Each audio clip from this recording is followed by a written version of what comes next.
side of it.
We're ready. Welcome, everyone. Summerfeld City Council member. It's a twofer. We met on Monday night. Today is Wednesday, December 20th. It's 5 p.m. I'll request the deputy city clerk to call the roll. Councilmember Bushy. Present. Councilmember Kurtz. Present. Mayor, Councilmember Hill is absent. Vice Mayor Yorns Galati is absent. Mayor Kate. Present, we have a quorum. Thank you. Madam Deputy City Clerk, you have to make a few comments regarding tonight's meeting. Thank you, Mayor. The meeting tonight is being recorded. Members of the public can watch through Zoom or listen in by calling 669-444-9171 using the meeting ID 846-6162-5441#. If you experience technical difficulties, please email city.clerk@cityofsanrafael.org. In regard to public comment in the chambers, displayed on the podium and displayed on the projector is a 2-minute timer to help you stay within the 2-minute time frame. You're invited, though not required, to introduce yourself and say what part of San Rafael you reside in or from outside of San Rafael. We are offering closed captioning to this evening's meeting on Zoom. Select the live transcript button on Zoom to enable this feature. Thank you, Mayor. Thank you very much. I invite the Assistant City Attorney to say a few words before we start. Hi, good evening. Genevieve, Assistant City Attorney.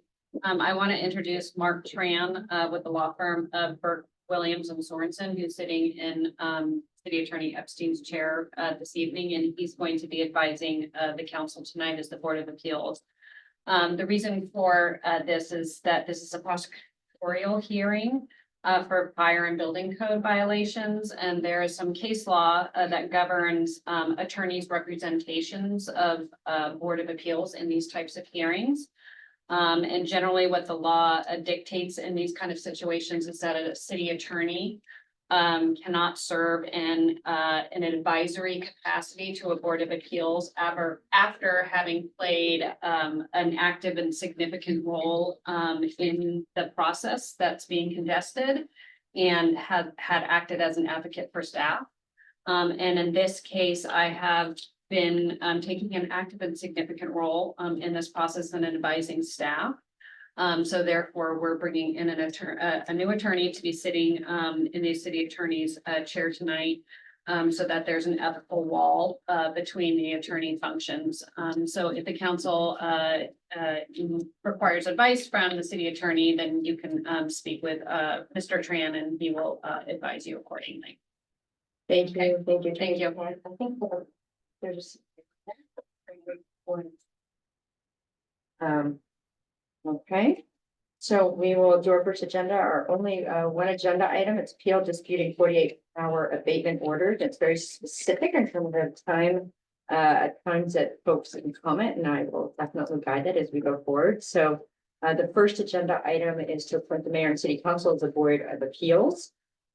So I request a motion on this item. So moved. Second. Moved and seconded. Deputy City Clerk, do you need us to read the entire item? Please. We did that motion. I move that we appoint the mayor and city council as Board of Appeals and thereby convene hearings in a dual capacity as the Building Board of Appeals and as the hearing body for appeals of the fire code.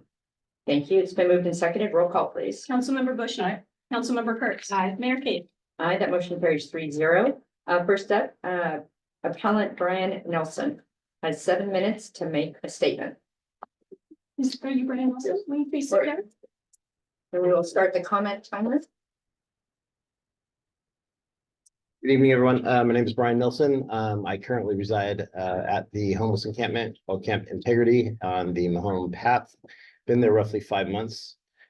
Quickly, I'll say how I got there. I was attacked and robbed on San Francisco. February 19th, which is a Sunday, and stabbed 16 times, and I was in the hospital for 67 days. A place in Antioch as well for 2 weeks. And then for all the medicine I was on, I went to Helmvine on my own for 26 days because I wanted to get off any pain medicines that I was on. That's what got me there. Still charge of mayhem, charge of attempted murder, and a charge of armed robbery, not a gun. So this gentleman has been caught. He's confessed. He's going to be in a lot of trouble. That's how I got to the path, because I cannot work right now. My hand is still bent completely. I haven't been able to go to my rehab. It's been extremely hard for me. So when I get 5 city employees, 2 being officers and 3 being, I believe, from the fire department, approach my camp and say I have 48 hours to remove 2 wooden pallets that were underneath my tent. I thought it was outrageous. They said, I read in the 174 pages that the city has put together, which I think is a complete waste of money. Probably this somewhere, a conservative estimate, over $20,000 taxpayers' money for this, over 2 wooden pallets for me. So I don't get wet, so my clothes stay dry and I stay warm. I don't get sick. I've had pneumonia before. I've been in the hospital for that. I mean, it's just, I'm trying to take every precaution I can, but it seems like I take a precaution and then I get countered by something which I think is completely petty, a convenient excuse, and quite frankly, harassment to me. Like I said, a conservative estimate of over $20,000 spent just on this, which is completely outrageous. That $20,000 or somewhere around there should be spent on some type of a solution, not making people like me more angry or feel centered, singled out, or harassed. So as of what I'm saying about the pallets, Judge Chen, who is a senior federal district judge, who is hearing one of the other cases about the path over there. 2 years ago, he himself suggested, and it is in the minutes from court, that wooden pallets be used as a solution for flooding and things of that nature. So I don't know why in the last 2 years this has changed. This is crazy. Also, Lynn Murphy, who is I believe, some type of a police liaison or some type of mediator for them. She was in the Marin IJ 2 years ago because she was the big hero of bringing wooden pallets into the encampment that was underneath the freeway so that people's stuff did not get soaking wet. And they were warmer, not laying on the ground with the smallest thin plastic that a tarp probably has for a tent. If you know what I mean, if you've ever been camping, you know the material. So those 2 people were the ones suggesting and supplying it. And for me to have 2 of them and to get a warning, a 48-hour notice, and I basically can't even use my left hand to move it in my tent. Just so you know, my tent is already on the pallets with cardboard and a tarp over the top. I'm a non-smoker, so there's no risk of me dropping a cigarette or something like that. And it would actually probably start the floor of the tent on fire. There have been 2 fires there in 5 months since I've been there. One was set intentionally. The other one was set by a cigarette.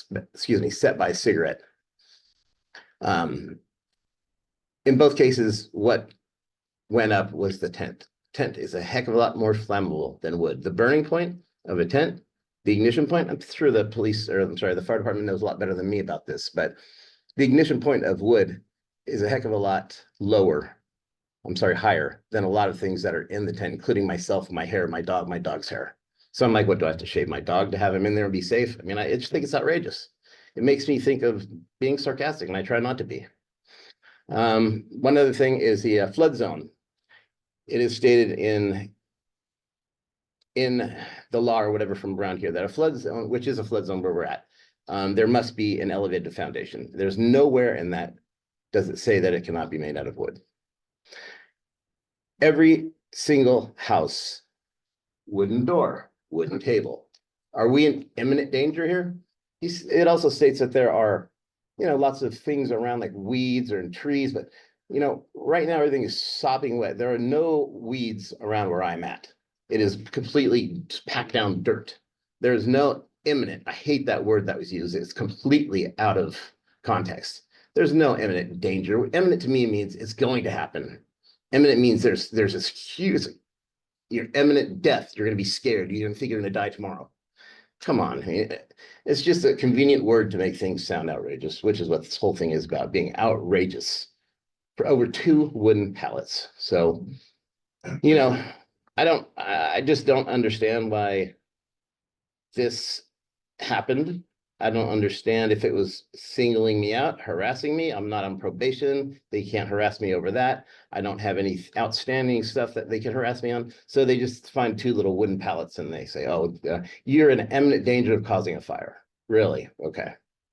they don't take into consideration anything about how I had to get people to help me to move things. I can only use my right hand. I mean, it's just outrageous. They just took their opinion and I guess maybe the popular opinion of the police and some other people in this area, and including Lynn Murphy, who said, homeless people should just move out of Marin, and that is quoted from her as well. So I think I was just singled out, and I don't appreciate it. I am here to try to stand up for my rights a little bit. I have been through a lot this year, and I am trying to stand up for things instead of lay down and let people step on me, because that's not going to happen right now. So thank you. Your statement. Now it's the opportunity for Chief Roman and Director Jepson to provide a statement. Good evening, Mayor Kate and Council. I'm Don Jepson, Chief Building Official, and I have here with me tonight Interim Fire Chief Abram Roman. And I also like to thank city staff and the Attorney's Office for providing us our staff report. I'm a licensed architect and hold several international code council certifications, including certified building official. I've been building official for the city of San Rafael for the last 5.5 years. 11 years prior to that, I was a department director, building official for another jurisdiction. I have 9 additional years as county architect. At the onset, I want to remind the city council that the scope of tonight's appeal hearing is limited and narrow.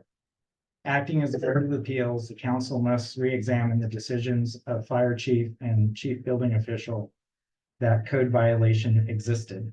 To do this, council must consider and determine whether the officials' decisions were supported by substantial evidence, were reasonable, were not arbitrary, and were within the intent and purpose of the fire and building codes.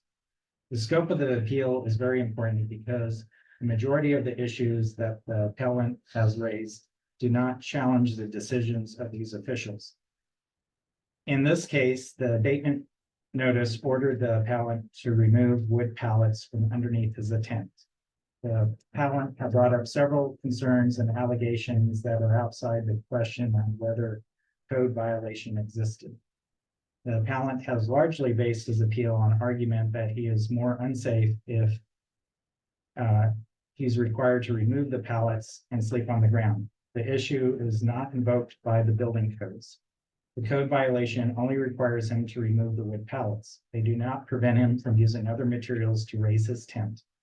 After the notice, staff clarified with the appellant that he cannot replace the wood pallets with non-flammable materials, or he could replace wood pallets with non-flammable materials such as plastic pallets to raise his tent. Chief Roman will speak to the fire chief's determination of fire hazards here momentarily. Based on the fire chief's determinations of immediate fire hazards, I determined that the pallet tent raised on the pallets constitute a fire hazard, and then exercise my authority under the following building codes to order their removal. San Rafael Municipal Code, section 12.116.010, and California Building Code, section 116, provides that structures or equipment that constitute a fire hazard are otherwise dangerous to public health or safety shall be deemed an unsafe condition, taken down or made safe as a building official deemed necessary. Therefore, the council should find the building code violation cited in applicant's notice existed, and that my decisions as chief building official are supported by substantial evidence, were reasonable, were not arbitrary, and within the intent and purpose of the fire and building code. I will turn it over to Chief Roman. Good evening, Mayor Kate, Councilmember Kurtz, Councilmember Bushy. I'm here on behalf of Fire Chief Darren White and Deputy Chief Robert Sinnott, who could not be here this evening for tonight's hearing. As the acting fire chief, I am able and qualified to testify to the decisions and determinations of the fire chief and deputy fire chief, who was acting under the direction of the fire chief in this appeal hearing. I have served as deputy chief for San Rafael Fire Department for the last 1.5 years. Previously, I served in another jurisdiction for 24 years, with 10 of those years serving as a chief officer. The staff report submitted into the record in this appeal details the fire chief's determination that the wood pallets constitute an imminent fire risk that needed to be abated. The fire chief's determination was based on on-site inspections and conditions at the encampments. He determined that the wood pallets to be unsafe and to present an imminent hazard to life, health, safety, and welfare at the encampments, because they are highly flammable presenting a risk to occupants and surrounding areas. He considered the numerous ignition sources, surrounding vegetation, a roofing company next to the encampment, unpermitted structures with close proximity to one another, heightened risk of rapid fire spread amongst the encampment, and structures in the encampment that are at risk of sudden collapse. For the wood pallets specifically, he considered that they are combustible as they consist of dry wood. Additional combustible material can accumulate in the spaces between the pallet boards. The structure of the pallets provides an airspace that increases combustibility. Such combustible material and the airspace can combine to accelerate fire spread, including when flammable tent and the person belongs typically stored inside are also located on top of the pallet. Based on these fire hazards, the fire chief determined that the appellant's tent raised on pallets constituted an imminent fire hazard, and and then exercised his authority under the various fire codes to order the removal, including San Rafael Municipal Code 4.08.040C and the California Fire Code 114, which provide that structures or equipment that constitute fire hazard or otherwise dangerous to human life or public welfare shall be deemed in unsafe condition and taken down or removed or made safe as the fire code official deems necessary. As the current acting fire chief of San Rafael, I agree and concur with the decisions and determinations made by Fire Chief White and Deputy Chief Sinnott. Therefore, the council should find that the fire code violation cited in the appellant's notice existed, and that the fire chief's decision were supported in substantial evidence, were reasonable and were not arbitrary, and were within the intent and purpose of the fire and building codes. For these reasons, we recommend the city council deny the appeal. Thank you. Thank you, Chief. Thank you, Director. I will now open it up to public comment, giving a moment so we can reset the timer. Okay. We invite you to say your name and where in San Rafael you live. If you do not live in San Rafael, you can let us know that. You're not required to. There is a 2-minute timer. But, and you can make public comment from your seat. We're casual here because we're kind of in a, anyway, we're in the room because we can't be in the chamber. So you can raise your hand and I'll point to you. So you don't have to move around, but go ahead, sir. Hello, Mayor Kate. My name is Jacob Ben Nuchem Zellman. That's Jeff Jacob Chase. And I visited the San Rafael Council Chambers before, and no, I do not rent an apartment in San Rafael or own a house or apartment in San Rafael. But as a child of Israel, I'm very concerned when during this time of solstice, of darkness, instead of Christmas gifts, instead of saying we have an inflammable device to raise you up off of the wet ground, there is nothing but harassment and punishment. You have not paid for the porta potties. You have not helped your fellows, and you all poop. You do not provide running water, nor food, nor $1 from any of your wallets, as far as I know, to help. So your help is to arbitrarily enforce rules. And there is fire danger in California. The fire danger is caused by the rich producing carbon output and burning down our forests, not by a wet pallet keeping somebody raised from the pavement. 27 seconds, that's good. So the portion for this week in the Holy Torah, Solomon is faced with 2 mothers and 2 children. And the mother of the real mother of the child says, you go ahead, false mother, and take him. Okay, that's a person that has a heart, is willing to give up possessions and arbitrary regulations and so-called principles for simple humanity, Mayor. Thank you very much. Anyone else? You just raise your hand and I'll point. Go ahead. Oh, wait, hold on. I pointed to her. You can just say where you are. Okay. Okay, Jason Saris, Kersal Park.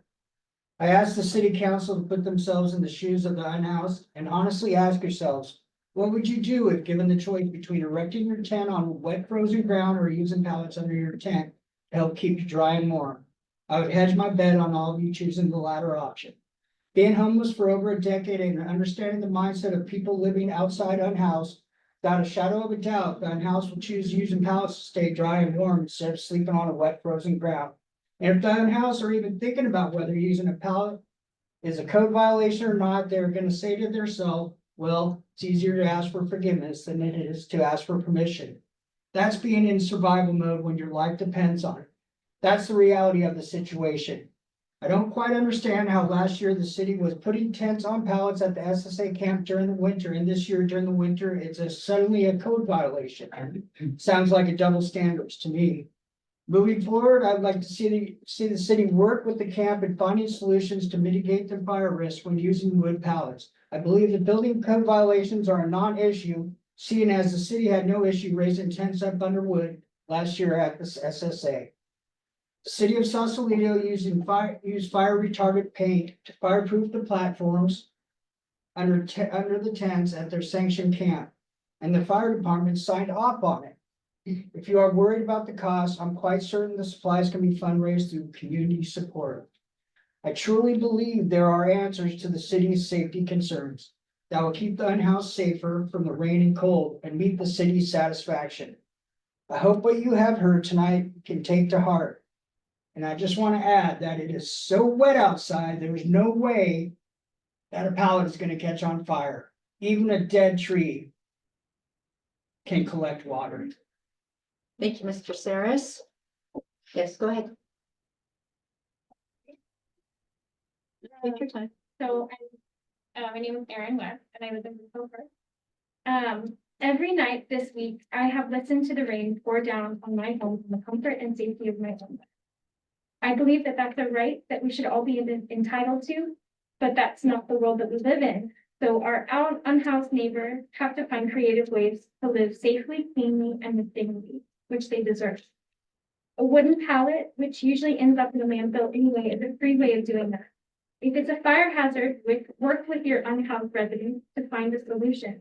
Don't just take their floor away from them during the rainy season. I know that Marin is relatively wealthy, and many people here don't know what it's like to live on the edge of poverty, but there are many of us residents here who do know that line very well. We are all just an accident or an emergency away from being on the streets. I love this city. I'm relatively new to it, but I love it very much. But I have seen instances of the city's cutting off its nose to spite its face. There is a section of underpass of 580 where someone was camped out. He was fixing bikes. I drove by it all the time when I'm going to Target. It wasn't hurting anybody. It's not even in a very much residential area. And the city put up a fence with no gate. And now it's filled with trash. And how are you going to get the trash out? You have to then cut the fence open to get it. Like, it's just, there has to be more creative ways of spending your money. There has to be kinder ways of spending your money. And I would really love to see that. I would love to see my unhoused neighbors treated better. Thank you, Ms. West. Anyone else? Ms. Merchant. Thank you. My name is Heidi. I grew up in Marin. I currently live in Novato. I know that the city council cares about compassion, they care about equity. And it's devastating to see you looking at taking away protection from folks when it's raining so hard, it's freezing at night. I don't know how they're living outside. I went for a walk this morning and had 2 hats, 2 jackets, to keep myself dry, and rain gear. And so if the pallets are a fire danger, I think cheaper than the 200-page report that went along with why they're flammable would have been to paint them with fire retardant paint, as was already mentioned, or to find, I don't remember what it's called, but the alternative for wood that's not flammable that lots of people use for their deck. There has to be something to do other than forcing people to put their tents on the ground when it's raining in the winter and freezing. Then they're at a risk for pneumonia. His dog is going to be wet and get sick. He's going to be wet and get sick. All of his belongings are going to get ruined. Homelessness is a system defect in this community of abundance. We have resources, we have hearts, we care about people. When we have, we help those that don't.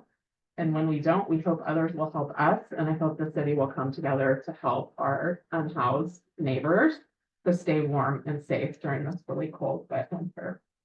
Thank you. Thank you, Ms. Merchant. Yep, go ahead, sir. Go ahead. Do I have a microphone? No, we can hear you okay, though. Okay. We can hear you. Hi, my name is Steve. Can I get my last name? Steve is fine. I live up in Carrollton, my own apartment.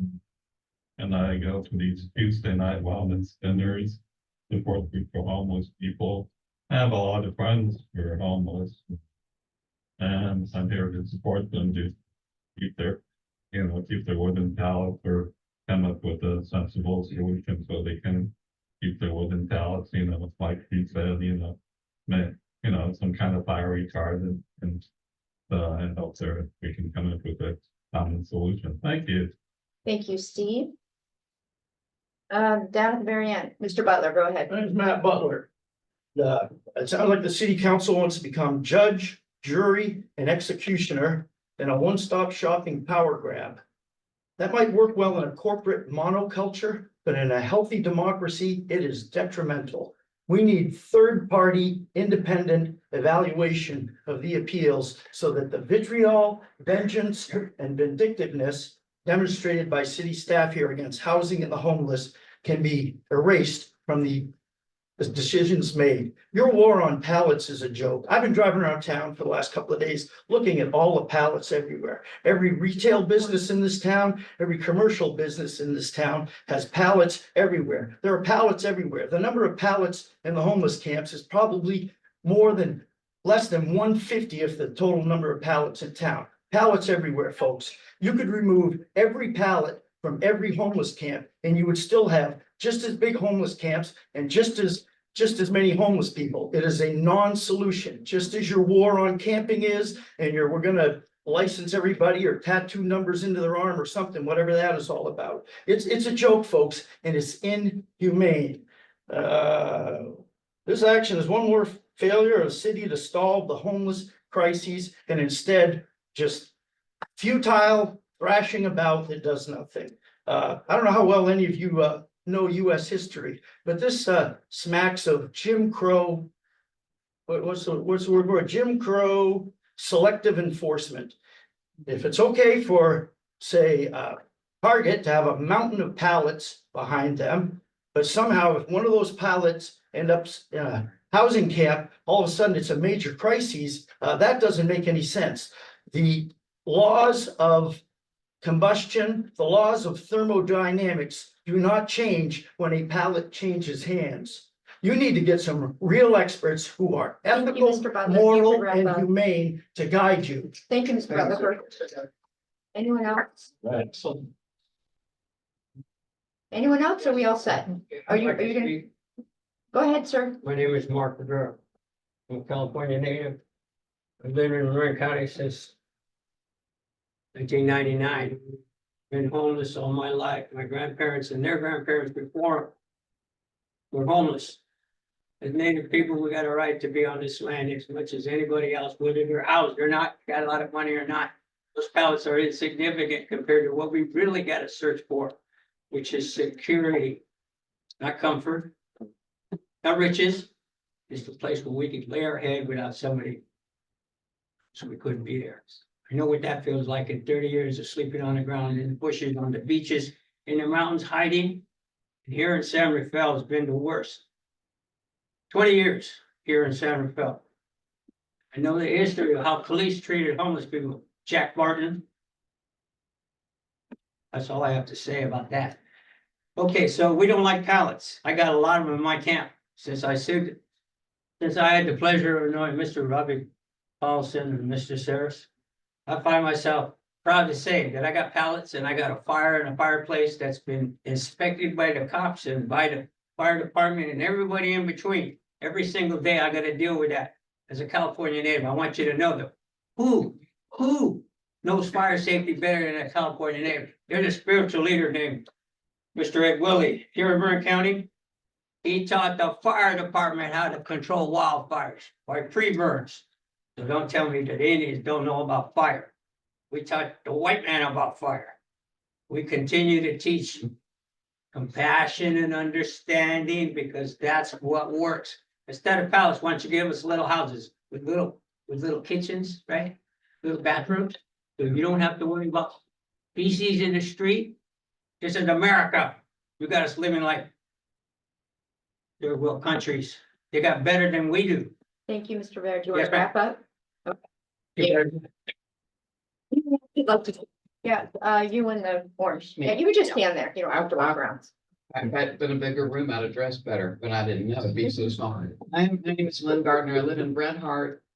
I'm retired now. I was in corporate communication for a number of years, and I've been in the city for 25 years. My grandkids are in the schools. I live in Brent Hart, so I drive by the encampment every day and try to take food to different places and do all that because I feel like Heidi does, and I know you do too. So I guess at the end of the day, I don't know the answer for the pallet, but if it were me sitting there on the ground, I would want one. And if you have to think about it, or if there's an alternative to come up with, then I say do it after the rainy season. I agree with all these gentlemen that we're probably not going to have a fire with this kind of rain and this kind of storm and this kind of cold. So leave people be until the spring comes and you can figure out a better alternative. I like that paint business idea. That's a great, I'll go help do it. I think there are a lot of people who would volunteer to do a lot of that. And I think we do need to have compassion, and we can't, it's costs more to send people to the hospital than to paint their pallet or give them a tent. It costs more to send the animals or whatever happens with them. And I understand that something like 40 people have died this year of unhoused, and almost twice what did last year. I don't know how many of those were fires, but I'm thinking maybe not so many. So I'd rather keep them out of the hospital and keep them dry and keep them safe as best we know how to do. I love my fire department, my police department. I want them coming to my house when I need it. I'd like them also to go protect everybody as we can. So I ask you to open your hearts as well. Thank you, Ms. Sherman. So. First of all, If you would, you don't have to my do name it is yourself. Robbie Powelson. So first of all, Mr. Jepson was building official back in 2020 when the city of San Rafael with Lynn Murphy brought wooden pallets to the service support area. You did not consider them structures at that time. At the same time, it was not deemed a fire hazard. The city of San Rafael had a choice to procure plastic pallets. The city of San Rafael chose to provide wooden pallets. Right, so there was, in terms of the arbitrariness of this decision, and I think you need to look farther than the standard that Mr. Jepson's put forward. This is an arbitrary decision. It contradicts basically all of the other city's policies of allowing wood pallets everywhere on the streets and businesses, the city's past use of pallets at the service support area. And and also Don Jepson is the ADA coordinator for the city of San Rafael. Both of these people for you today have made ADA requests. Don Jepson has not responded or engaged in the interactive process on either of them at this time. That's a big problem. So now, to think about, Bruce, who's coming up and can't be here today because the city has a restraining order against him. And all this abatement came after the restraining order was issued against the city. And it's very problematic that the temporal proximity of these abatement orders to the city actually being restrained by the court. It's almost like retaliation, because it just doesn't make any sense. Thank you, Mr. Carlson. Anybody else? You in the hat. Go ahead, sir. Hello. My name is Gregory Taylor. Been in San Rafael for about 35 years now. And I want to tell you, I've seen this movie before. And it doesn't end well. I survived the camps in Sausalito. I'm a former anchor out, and years ago, I came to my senses and got off Richardson's Bay because I'm not from here. I'm from Florida, where it's nice and hot and sunny all the time. And it's just too cold for me. Like most people, they stop anchoring out after a couple of years. But anyway, I was 16 months in both camps in Sausalito, and Sausalito decided to take the role of as an adversarial negotiator. They wouldn't extend the right hand of friendship. It was just always punitive and all the vitriol and the stuff we're seeing here today. And as most of you here know, I'm sure, but not everybody in this room does know, that Sausalito ended up spending a good $28 million in lawsuits. It didn't have to happen this way. And I could go into every little detail of that story because I know it all. Think of me as the old broom that knows the dirty corners best. That's left over from Al Smith and Tammany Hall. You know, I spent maybe too much time in the library like Jeff over there. It's not funny, Jeff. So what I want to say to you folks, first of all, you two gentlemen, I believe you're sincere in your concerns about fire safety. But what would be so wrong with just showing up with a truck with 40 or 50 plastic pallets and asking people if you could just switch them out? Maybe you could bring some new tents and sleeping bags, a pair of socks and gloves, that sort of thing, to all in the same day.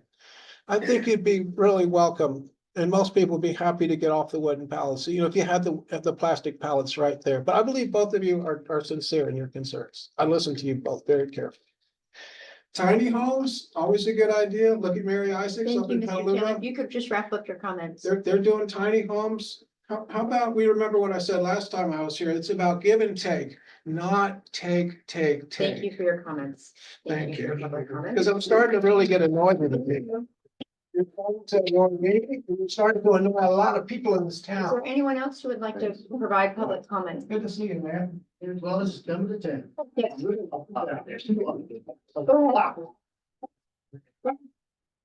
name's James McGann. I actually live on 1111 Fourth Street downtown.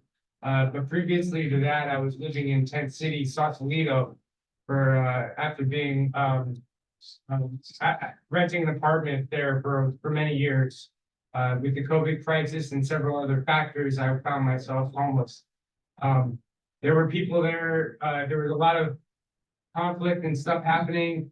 You know, with drugs, with just lifestyles and people's choices, whether they're environmentally sound or whether it's, I guess one of the things about the pallets, I guess what I'm trying to get to is these things have flame retardants built into them already, from what I've seen. Now maybe they're not good enough, but they're, you know, if it's not broke, don't fix it kind of mentality. Why are we gearing up toward a commercialized, you know, technology when it's already, when what we have already works? Like these pallets work, and it worked for me when I was homeless, and it was safe. It wasn't the best way of being regulated at the time, and I think that's what's going on here. This city has its regulations that have been standing for a long time, and they're just not working. There's some dysfunction involved in that. And but there has been a track record of functional with the painting of the pallets. And I did not spend time to prepare my comments. So it's pretty haphazard, and that's kind of the state we're living in, a haphazard environment where we have smart cars and dumb cars and bad drivers and anxiety from the holidays. And it's all just really not getting, communication is not clear enough to really speak. Thank you, And James. there's You want really to? not enough for the representative of. Thank you, James. You just want to, yeah, wrap it up. Thank you. Miss. Oh, thank you. My name is Tara Evans Boyce, and I've lived in St. Raphael since 1976, since I was born. And I also volunteer as a chaplain with unhoused people who live in the Bay Area. And I really wanted to come in and weigh in on this public comment tonight, because one of the things I learned as a chaplain is the importance to really see people and listen to where they're at, and not to be punitive towards poverty, but to be creative to solution building. And so one of the solutions that we've been discussing offline is the non-toxic flame retardant paint, and it would be a very inexpensive process.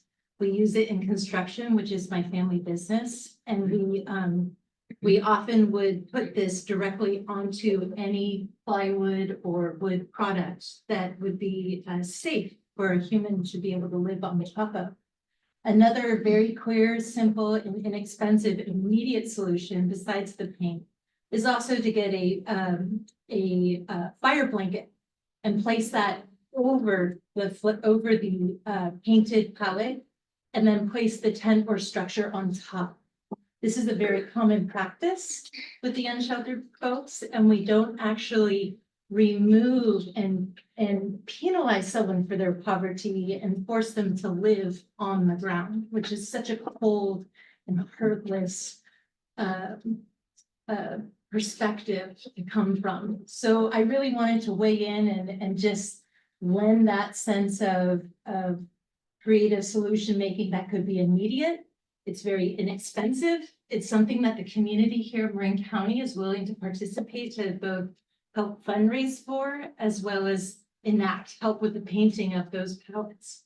So I'm really asking you today to not penalize poverty, but hear the people that are living in our community and really need to be seen and heard the most. Thank you, Ms. Evans, for your comment. Thank you. Okay. Anybody else? Not seeing anyone else, public comment. So the way that the procedure works is, we'll give a second for the time. Well, you've already spoken, Mr. Sarah. No, that we only take public comment in the room. Yeah, and it's been, yeah, Sarah Fell's had that policy for the last couple of months. Okay, let me go back to this. So 3 minutes. So now the way that this works is Mr. Nelson has 3 minutes. Again, Mr. Nelson, are you? Yes, so you have 3 minutes. Brian Nelson again. What? Excuse me.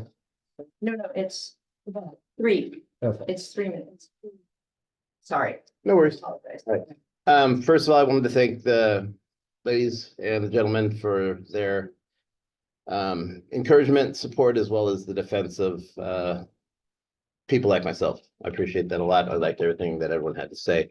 Thought it was very applicable to the situation going on.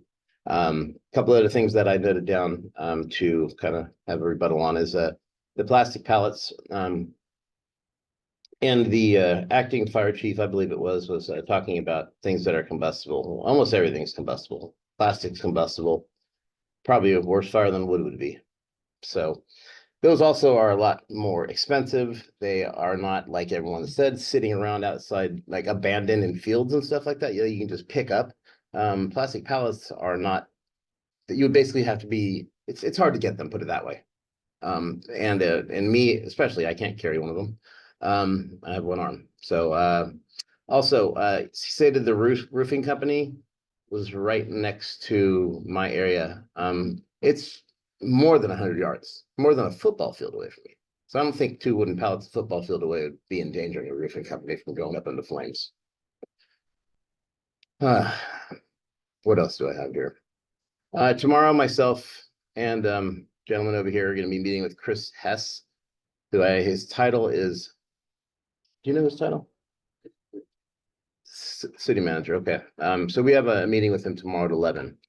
And we are looking for solutions, not problems. We're not looking to issue anyone 48-hour take away your pallet notices and waste 5 city employees 2 hours of their time during the day that the taxpayers are paying for to come and deliver this this little notice to me.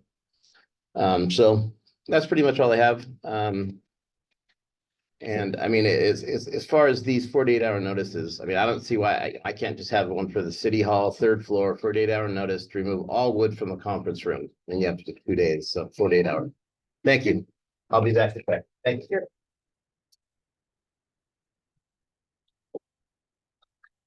So Chief Roman and Director Gibson, make any additional comments? I think the only comment I would want to make is building departments are really good at identifying code violations and things that aren't complying with the code. It's not saying that you can't have it or can't have it in a different way. just like with these wood pallets, you just can't have wood pallets. There might be an alternative solution, and we welcome that. But we generally don't advise on what those solutions are. That's usually done by design engineers or architects or other professionals. We're actually looking at just enforcing the minimum building code for life safety. And in this case, we're just saying the pallets, wood pallets are a fire danger. If they want to propose alternatives, we can look at that. Any additional comments? Other comments that I just want to support his comments. Okay. Thank you so much. So we'll turn to the council and really appreciate everyone's comments.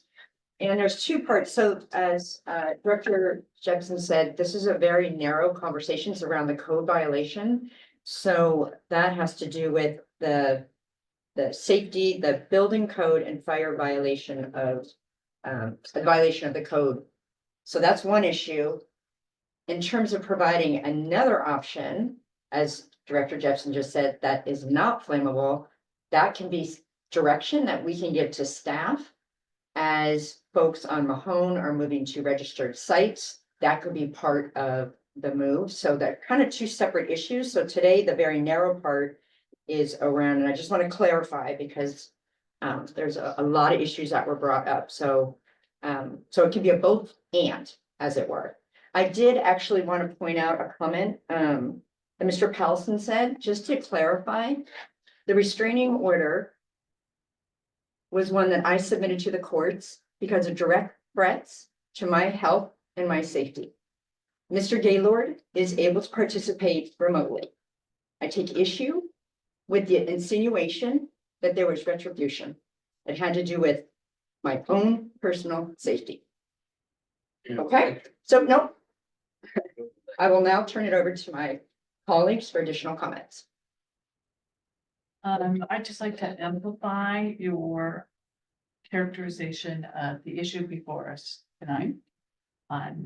The narrow issue in front of us is the determination by our fire chief and our chief building inspector that these particular items constitute an imminent threat to public health and safety. That is the only thing that is in front of us. The much broader context of the issues in which this, the milieu in which this arises, are issues that all of us have been working on for decades. And it is multifaceted, and we're thinking of new facets every day. But today, in front of us is a narrow determination that has been made by our fire chief and our building inspector. None of the testimony that has been presented here in writing or in the oral testimony today in any way undermines those factual determinations. For that reason, the findings of fact made by our fire chief and our building official should stand, and we should adopt a resolution denying. Thank you for your comments. Councilmember Kurtz. Appreciate the comments, appreciate everyone speaking. I do have a question because of the SSA. And we did bring in pallets to the SSA, and I was wondering if anyone could speak to some of the differentiation around that this morning. Yeah, I think Mr. Tran. Yeah, so the issue of, well, I guess I do want to address an issue regarding discretion in enforcement. So inherent in the city's police power is the ability to exercise discretion in enforcement. The easiest analogy that I can think of is, for example, if a motorist is speeding along the highway, it's entirely fine for highway patrol to stop one person, and it's not a defense to say, oh, but look at everybody else, they're also speeding, you can't pull me over because we can't pull everyone over. So the city council. One party is not. Excuse me, sir. Mr. Butler. Mr. Butler. Try again. Mr. Butler, please. You had your. Thank you, Madam Mayor. So again, the city council does have, and the city in general does have the discretion in exercising its police power. As to the difference in materials, I can't speak to that. I'm not an expert in that. So I don't know if that's a question that staff could be able to answer, but I don't have the knowledge and difference of materials. The service support area was a supervised area. On pavement on, and switch the ingress and egress was controlled. Code of conduct. Code of conduct was there. There was supervisors there at all times, which is not the case. That's why I was gonna, that's what exactly, but why I thought that, you know, when we went to that solution, it was a totally different environment than where we're at today. So I do support the need that we need to enforce the code. And I think we can't go, we're moving forward. We're not looking at the SSA situation. We are a moving forward organization and we need to do that. And this is in line with the narrow focus of tonight in the code. Enjoy. Thank you. And so Councilmember Bushy, excuse me, sir, if you want to participate, you can do that during the time, or I'll ask you to step out because we're trying to conduct our business here. So, thank you, council members. Just, yeah, one moment. Because I think there are a couple of people that spoke that might not be as familiar with the kind of broad, as you said, the issues that were brought up. This is an issue that the city spends a lot of time and resources because unhoused community is part of our community. And so for those that want to know what's going on, we do have a website that has newsletters for others that are newer to the area. You can see all the different things that the city is doing and how we are proceeding. But for this evening, on this very narrow procedural question, I support what my colleague said in terms of denying the appeal, and I would ask for a motion. I move that we adopt a resolution denying an appeal of the 48-hour notice of removal of unsafe structure or equipment on public property filed by Brian Nelson. Thank you. Moves and seconded. Roll call, please, Deputy City Clerk. Councilmember Bushy. Aye. Councilmember Kurtz. Aye. Mayor Kate. Aye, that motion carries 3-0. We have a second appellant. I don't know if Mr. Gaylord is online. I can't see that far. I can't see that far.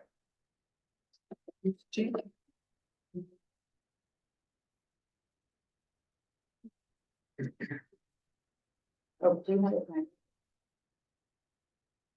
Mr. Gaylord, you have 7 minutes to speak. Go ahead. Can you hear me? Go ahead, sir. I prepared a statement, but it seems that you just went and said that the pallet issue is closed and already determined. Is that correct? You may go ahead and make your statement. You said, well, just now you went and said that it's already been determined. So that was for Mr. Nelson. Right now, this is your hearing for you, Mr. Gaylord. You have 7 minutes or 6.5 now. Make your statement. It's basically the same thing. And you just went and said it is no good to, since this is a narrow category of only determining about wood pallets and it doesn't include anything else.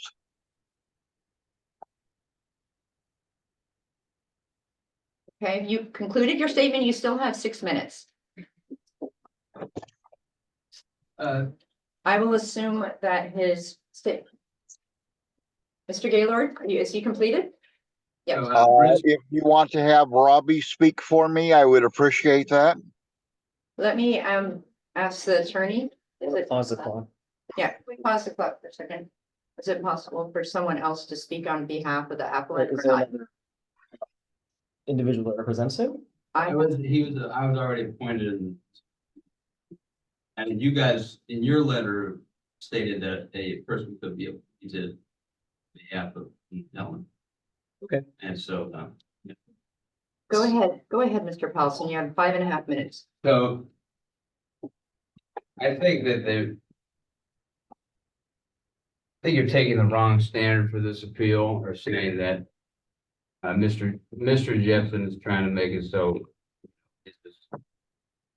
that whether or not somebody, dies of hypothermia because their tent floods, that's outside of the scope of the appeal. But necessity is a defense for an abatement action. there's no, if people are taking what they need to survive, that is a constitutionally protected action. This appeal process and your abatement notice is not outside the bounds of the Constitution. You can't say that we're not going to consider the health outcome, not going to consider how this is going to endanger people's life while not providing any alternatives. You know, you guys are not providing plastic pallets at this time. Plastic pallets are not in abundance. So you're making an affirmative act has a foreseeable danger. You know, people's tents are already flooding from the rain. If you look at the table of authorities and the supplemental evidence, you can see that the Marin GIS map that the parcel that the Mahone Creek Path on is rated AE flood zone. So there is the city's own codes for you know, mobile homes, for example, say that residences in a flood zone are supposed to be elevated above the ground. We're going through intense rains. We have saturation points, and actually I just saw a new map that's talking about groundwater percolation. You know, areas around the Mahone Creek Path have such, because right next to the creek, the soil saturates water during these rains, it doesn't dry out. That means that the bottom of people's tents are getting wet. That wet saturates, percolates through the permeable membrane of the tent, saturates clothes, belongings, electronics, people's phones get destroyed, and you're not providing any alternative. And pallets are a functional technology. They're not a structure. They're a functional technology that work. People have been using for a long time, that the city of San Rafael has utilized for protection from storms. And so, you know, the question really it's a constitutional question about what is the city of San Rafael doing? Because you are putting people in danger, you're not providing alternative. And so I don't think that, you know, frankly, I think if you are considering, I think you're being hasty in denying the appeals. I think you should postpone it. Certainly there's no imminent fire hazard right now because of the rains. Doesn't need to be done right now. You could postpone this and think about an alternative solution, because if the city is bringing in alternatives, that's a very different question, because now people have other ways to keep themselves safe and dry. So I would strongly urge you that you certainly just abstain, especially since there's no imminent risk right now. And you guys should investigate alternative solutions that would include people having ways to just stay safe. And I think that the supplemental evidence has a lot of good authorities, and I point to the declaration of Megan Brazola, who's a registered nurse, about the importance of staying dry. You know, she points to a very important point. And in the facilities she worked, they don't let people sleep on the ground. People are always elevated. The fact that there's also cold injury, this kind of weather, as she points out in her declaration, prolonged exposure to degrees at 60 degrees can result in cold-related injuries such as chilblains and trench foot, as well as mild hypothermia over prolonged periods of time, especially when we have this water and wetness. And so that's something that the pallets mitigate.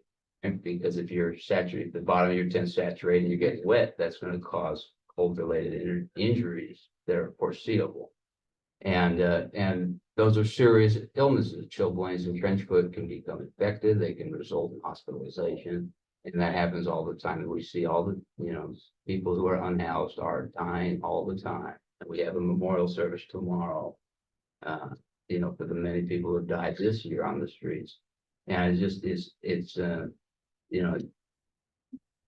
basically, this, I think denying this appeal is just short-sighted. And I think that you should look for alternative solutions. And I think that also you should stay if you do approve it, you should stay enforcement of the appeal Because obviously they Thank you, have, Mr. Paulson. If you could just wrap up your last. yeah, thought. just stay of an appeal so people can have an opportunity to file for a writ of mandate. Thank you for your comments. So now we'll turn to Fire Chief Roman and. You gotta keep waging this war of housing, Director you better get some more Jackson. competent counsel. Go ahead. Thank you. Again, I would just like to remind the city council that the scope of tonight's appeal hearing is limited and narrow. Pallet has largely based his appeal on arguments that he is more safe with the wood pallet than with sleeping on the ground. The issue is not whether he should be able to raise his tent off the ground or not. The issue is the material he's using, which we deem as a fire hazard, which is wood pallet. If they want to provide some other alternatives, they may be appropriate.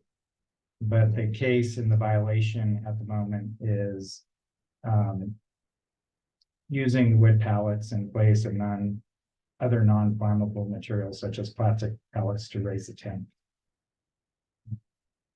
I don't know if I have much more to add, but that's the narrow scope. That's the violation that we're here looking and reviewing today. And if sounds like there's lots of alternatives out there that we could consider. If they want to provide that to the city for review, I'd be happy to look at that. But today we're looking at the violation. Thank you. Yeah, so once again, it is a very narrow scope as far as what we're looking at today, and certainly I'll reinforce Mr. Gibson's offer to seek other alternatives, which we're certainly would want to participate in that and keep these folks safe. Thank you for your comments. Give a moment to change the clock to 2 minutes. Okay, and as with the previous one, public comment up to 2 minutes. You're invited to say your name, they're not required. Jason Saris, Crystal Park. I just want to say that you guys have really botched the whole argument with the SSA camp and using platforms, pallets to raise the tents there. Because as your inspector said, it's a narrow scope, whether it's a violation or not, to use a raised pallet for your tent. And so in this case, it is. But in SSA, it wasn't. Because whether it was supervised or not, that is not in the purview of the scope of this code violation. So this is really double standards. You did not explain that well enough. And if you're going by what your code inspector says, the city violated it last year, yet it was all right. And so I don't know what to say, but you're wrong, very wrong. Thank you for your comments, Mr. Saris. Anyone else like to speak? May I reiterate some of Go ahead, James. Brian said, which goes along with what he was saying. You know, we have functional technologies and we have dysfunctional technologies. We have, you know, cell phones that are updated with new apps because of various viruses that are getting in there. We have bicycles riding alongside electric scooters on cars, and I mean, this stuff is everywhere. Like, it's very confusing. When you go from one city to the next city, one place to the next, you have different laws and you have to respect all those things. Now, I live here in San Rafael and I'm learning the difference in the law between what it was in San Rafael versus what it was in Sausalito. And it's not even that far away from each other. And what worked in Sausalito worked temporarily, but now I'm living here in San Rafael. I live at 1111 4th Street, which is it's a low-income housing place, and I don't feel like that place is that much safer than where I was living in Tent City in Sausalito. And I guess it's a step up, but it's also got its own problems, and it's run by an organization that's dealing with the same issue, which is this dysfunctional commercial technology being pushed when we don't need it, when we have functional technology, the pallets, which already have flame retardants in them, maybe not good enough. But plastic flammable too. And these things are shipped in from wherever they're printed. and they're sold, and there's a lot more money involved in those things. And so I'm just saying, if these things already work, if it's already, if it ain't broke, don't fix it. Like, these things can be with the paint, as it's been shown in Sausalito with Tent City there, that was more of an issue of the management and the enforcement of various laws in those particular places, and it's like city to city, it's all different, Your comments. Yes. Thank you. Anybody else? Yes, Ms. West. Guess, one question I want to pose is related to the rain, like, why does this have to happen? Is it such a fire hazard right now with this amount of rain, with decisions to go through? Now, I can understand going into the fire season when it's a lot drier here. And I do agree, it's very important. We don't want to have massive fire outbreaks. I live, next to the park, and I do lots of fire abatement there right before fire season, they're not doing it right now. So I just wonder why that has to happen right now when it will cause the most harm. And maybe not even be a solution that is needed. That's all. Thank you for your comments. Anybody else? Oh, where is that?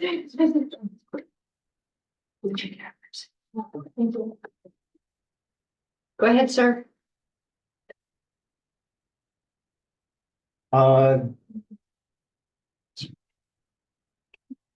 Thank you for allowing us to watch democracy in action. And I know that even though every citizen here from San Rafael and all of the activists spoke against the city and its staff and its hired lawyer from outside, because the city attorney could not do this because of a so-called ethical wall. They were all in favor of punishing the most vulnerable people. Yes, there is discretion, but if discretion is used to find darker colored people, to find people we don't agree with, to find people of a different religion or different sex, that's something entirely different. So I want to read this to you. This is 50 seconds worth of the Holy Torah. A man named Joseph, one of the sons of Jacob, one of the sons of Israel, the beautiful one. Joseph gets in an issue with his brothers. They betray him. First, they're going to kill him, then they throw him in a pit, and then they sell him to the Midianites. Now they've come back because there's a famine in the land, and Joseph has become prime minister. Joseph saw his brothers. He recognized them, but he made himself a stranger to them, and he spoke to them harshly. And he said, "Where do you come from?" As you, Madam Mayor, asked me. And they said, "From the land of Canaan to buy food." Sir, if you could just finish the last couple sentences. So Joseph is the model of a person who's betrayed by his kin. He brings an evil report to his father. His brothers are jealous. He's thrown into a pit. He's thrown into prison. Thank you. But when he comes out, he becomes the ruler. Thank you for your comments. Thank you. Okay. Any, Hallelujah. any other public comment? Not seeing any in the room. The way the procedure works is Mr. Gaylord or his spokesperson, Mr. Powelson, has 3 minutes. Wait, hold on a second though. Let's redo the timer. Okay. Go ahead. Mr. Powelson, is he here? Oh, okay. Mr. Gaylord, you have 3 minutes. I take exception because the mayor went and did the job at having the urine dumped in front of her. when this conversation has been limited to pallets. The mayor is pressing in my case for punishment, which is a felony because it's over $400. I ride in a mobility scooter. I walk very slowly and I have to use a cane.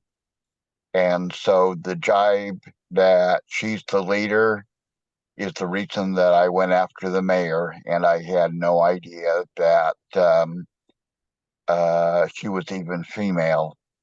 And it seems that she is more interested in, biblically speaking, handing out a snake than she is in taking care of this community that she says she supports.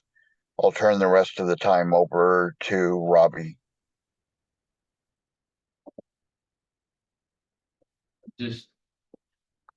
Again, I would just reiterate that you should stay of appeal or stay for there's other rights. Obviously, there's a appropriate mandate to appeal the decision that's made here today. There's no rush. There's no reason that there's ample time for us. Also, not just, besides a writ of mandate, maybe there's an alternative solution that we could be looking at over the next month that would, address these issues.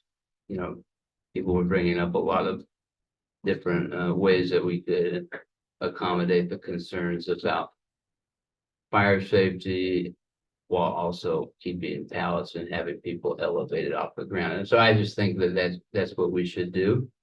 And me and Brian are meeting with Chris Hess tomorrow. Doesn't mean there's no reason why we can't be discussing, solutions tomorrow. And that's all I have to say.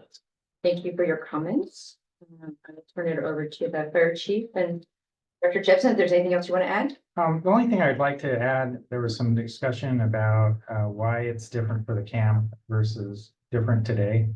One is building was unaware that pallets were being used in the camp, but we also have to remember that the camp is a controlled environment, which there's probably some good reasons why those may be appropriate for that space. And it was also under emergency health orders during the pandemic, and there was some extraordinary powers given to local jurisdictions and counties to mitigate COVID issues. And pallets being used in retail and commercial spaces are a little bit different than here too. Those buildings are usually monitored or fire sprinklered. We're very aware that pallets can be extremely high combustible. And if you look at like pallet yards or outdoor storage yards, you can see online large fires that occur from them. And even in wet conditions like we're experiencing right this minute, these pallets are covered with tarps and tents and things of that sort. And I've even seen tarps underneath the pallets, keeping them kind of off the ground also. So I'm not sure how wet these pallets actually get in these type of conditions, but they're also around other combustibles. However, all this being said, we're still looking at whether the decision of the building official and fire marshal was being unreasonable or arbitrary or capricious. And if it wasn't substantial evidence saying that there was a violation, and to date, none of the applicants have indicated that there isn't a violation. There was, and we acted on what we felt was the best interest of the public and the duty for life safety. Thank you. Fire Chief Roman, anything to add? Once again, supporting Don's comments for sure, and also would like to be part of the seeking alternatives and I'll extend out fire from participating in that for sure. So bring it back to the council members for additional comments. I'll start with Councilmember Kurtz and then Yeah, thank you. Appreciate the information and really encourage you to have the conversation with Chris Hess, our Assistant Community Development Director, who is focused on homelessness as one of his responsibilities, as well as other service service providers on addressing concerns and alternatives. I think that's a great step to do. And again, with the SSA, I really appreciate you calling those differences out. I also remember many conversations about concerns about the conditions of the SSA at the time.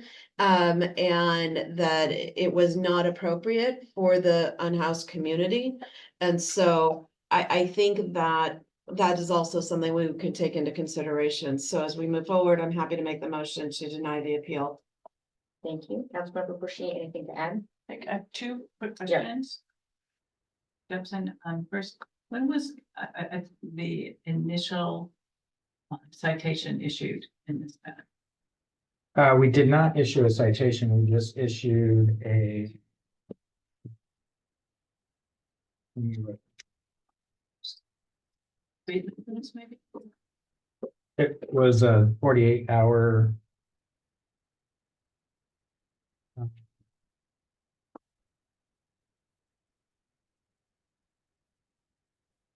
October 24th. October, so this was issued in the Oh, initial, the 48-hour notice was issued on October 24th. and do you have a general recollection what the weather was like then? It was rather warm and not outside the scope, but we looked at 20 different infractions, and some of those were pile of construction debris in a big pile that were removed subsequently by DPW. So it wasn't that we were just looking for wood pallets, we were looking for other code violations and other semi-erected shelters, if you will, that were in violation of the building and fire. Excellent segue to my next question, which is about the other things that were going on at that time. I know somewhere in the staff report, you said that there were many other instances and that they have been largely abated. Right, we had voluntary compliance that people were willing to give up their roughly crude shelters, wood shelters that pose a fire hazard in acceptance for some tents that Chris Hess's office provided in consideration for those tents and other resources. Other people were, I believe there was 1 or 2 people that were moved into shelters, so they were willing to give up their illegal structure, if you will, and have it cleared by DPW. So the city has been working with the recipients of these notices to resolve the issue. Right, and I believe Chris's office, and it's too bad he's not here today, could talk about the other matters that the city is working on and providing some resources like shelters, tarps, maybe trying and give them some assistance to get into some shelter areas. That's for tomorrow's meeting with Mr. Right, Hess. right. Tonight's meeting is just about the violation. I just wanted to make it clear that there are many others who experienced this abatement notice and worked with the city to find ways to abate the danger and go on. Right, I believe out of the 20 notices, these were the last 2 out of those to be abated. So 90% of them have been solved. I believe so. Very good. Thank you. I'm prepared to second the motion. Thank you.